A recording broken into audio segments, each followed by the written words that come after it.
गांधी यांच्या नेतृत्वात आजपासून न्याय यात्रेला सुरुवात होते। राहुल गांधींची भारत जोडो न्याय यात्रा ही महाराष्ट्रात देखील 5 दिवस असेल।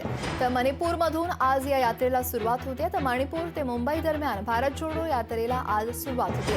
या यात्रेचा समारोप 20 मार्चला मुंबईत होणार आहे। तर आजपासून सुरू होणारी ही यात्रा 67 दिवसांची असेल। तर 15 राज्यातील 100 लोकसभा मतदारसंघातून या यात्रेचा प्रवास होईल।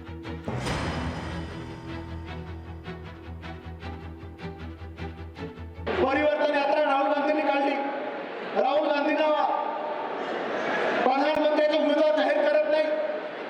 राहुल गांधींनी परिवर्तन यात्रा काढली आणि 3-4 राज्यामध्ये काँग्रेस झोपली।